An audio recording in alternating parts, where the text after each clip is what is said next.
Storyboat 700 Plus project was all about making connections with the Church of St Peter's and the heritage it holds and the people of Portishead and bringing those together. It's an amazing building. It's been here for so long and it's held the stories of people through the years, and it still does. And some people know that, and some people don't know that it's here for them, and we wanted to tell everybody that this place is here for them.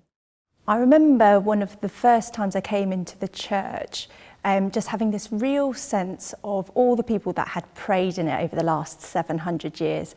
And what's really wonderful about the Storyboat project is the fact that it is so entwined with the life and story of the church, that the stories that have been held within the church are also linked with the flotilla, are linked within the tidal tales and the patronal service.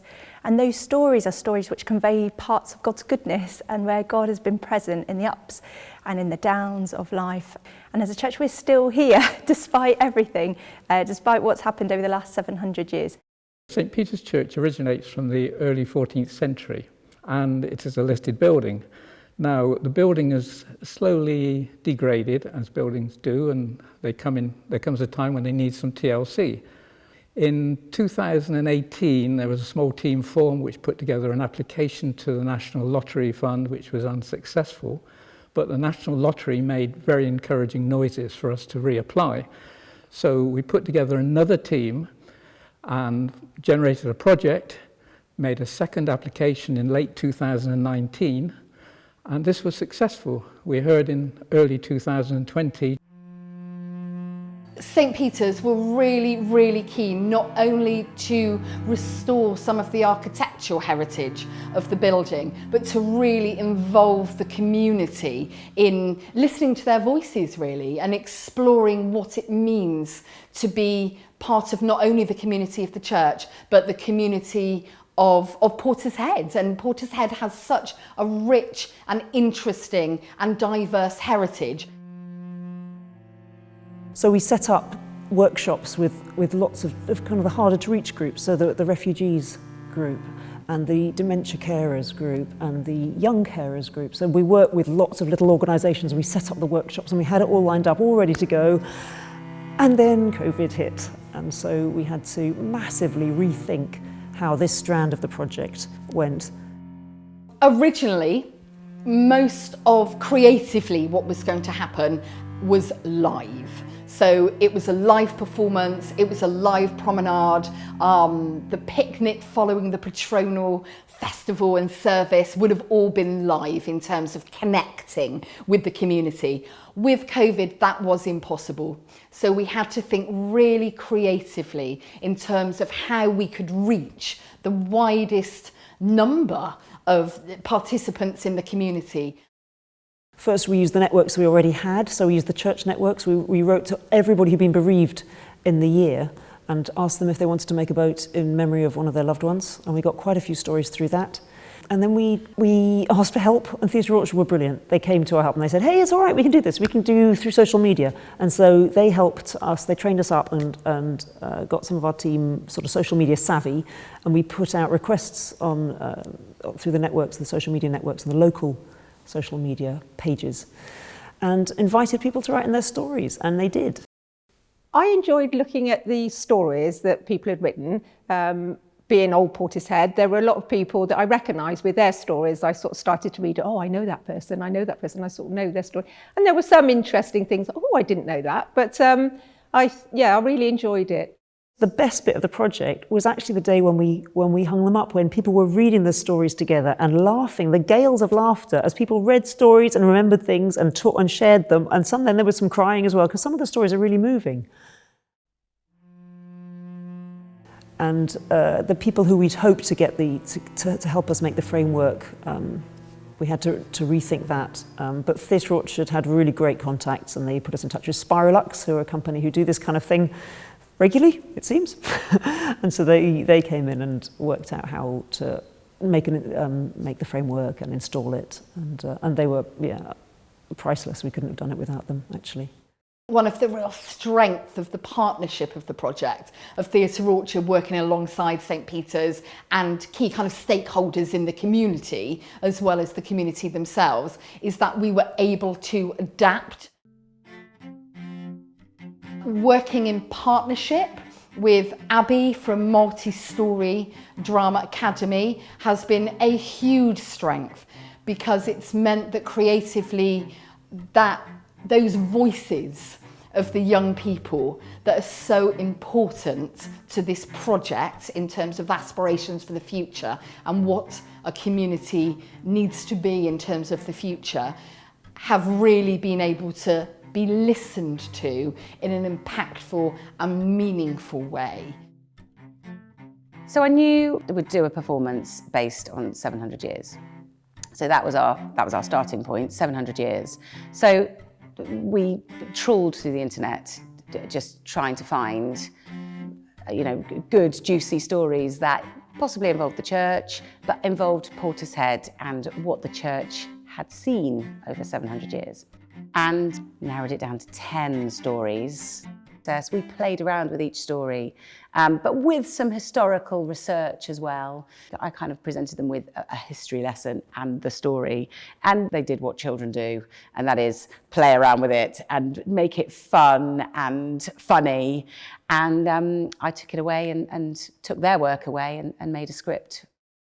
I wanted a choral figure that came through the churchyard, through the 700 years. And initially we wanted it to be the lighthouse, because the lighthouse has seen so much. But, we realised through research that the lighthouse wasn't as old as all that, but the water was, and the water has seen everything. The play itself is about our community, and I guess the consistent thing in the play is the fact that the community is stuck together through the years. The 13 men, they would have had to have stuck together, how would they have survived? How would they have built this community right from the beginning, going through to, Civil War, both world wars. This community of Portishead I just found so fascinating. So that consistency, but then the change in Portishead is something that I've learnt about. Well, when we were first practicing here, I felt a bit different because I was a bit more sceptical like everybody else, because we didn't really know if it was respectful or not to do it in the churchyard. Whilst I was walking around, I could see some of the names and stuff very familiar, and that I felt quite connected to some of the people, because I know some of their stories and stuff. All the graves are like the stories from Portishead and people who've lived here for either a really long time or just a short period of time. So it's a bit more like I understand why they're here. I think from the outset, my vision as a theatre maker was always to bring the highest level of professional creativity to this project. We brought in artist Helen Wheelock, who created the most magnificent willow structures that were put in St. Peter's Church, and they are phenomenal. They're huge and beautiful, professionally lit by Spiralux. They were actually supposed to be handheld props that would have been paraded in a promenade performance towards the doors of the church for the Patronal Festival. That evolved into these amazing pieces of art, an installation that can stay in the church. I've just really enjoyed watching people's reactions as they've come in through the door and seen the flotilla, the different willow structures that are around, and the sense of awe that's gained as they go and they look around and have been able to stop and reflect. And I think it's true when they say when you see things the other side of it rather than in the midst of it, you get to really enjoy how others get to enjoy all the hard work that's been put in. When we realised that this was something that was going to have more of a recorded legacy element to reach out further into the community, then it really felt that the music and voices and people being able to listen felt really important. So we brought on Sarah Moody, who is a professional cello player, international professional cello player. Performing this work felt like an honour and also a fine balancing act, because I felt I was really aware that I was an outsider to the community coming in to perform their music, and it needed to be done well and sensitively. So there were a group of young people from the community, and it was just when we were able to meet in the room with all the doors open, and we had one session to come up with 4 pieces which highlighted the young people's hopes and aspirations and thoughts of living in Portishead. And we wrote 4 pieces. One was the environment, another one was around Portishead itself, another one was around happiness. Power stations, chemical works. Boom! The lighthouse. 30 foot of black metal. I think Theatre Orchard have given me the confidence to do this. They have provided me with a kind of backbone all the way through. It was amazing the way that we have worked together, really. It's been just a gentle, just looking after and guiding me through. That's how I have felt. I was invited to be a marshal for the tidal trails, and so I was able to guide people round, but I also got the opportunity to listen to the actual stories, and it touched me so much. These children were absolutely wonderful, and we are so lucky to have such wonderful children in our community, and it really was. And also to see the lady in the church playing the cello, and that made me cry.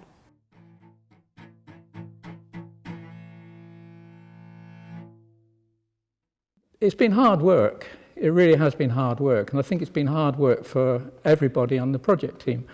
It's also been worthwhile working on a project team where everybody has actually worked hard. They've made suggestions and they've actually volunteered for actions, which is excellent from that point of view. Seeing the completed building and seeing the completed installation, that's been very, very worthwhile.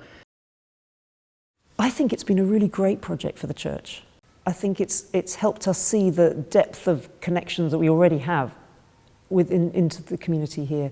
And it's given us confidence in who we are and said, come, this place is for you too. And I think that makes us more resilient. I think confidence makes you resilient. If you think you can, if we know we can do this as a church, and we can make these, and draw on our strengths and help other people to find their home here, then that gives us confidence to think, yeah, we can do that again, and we can do it in other ways as well.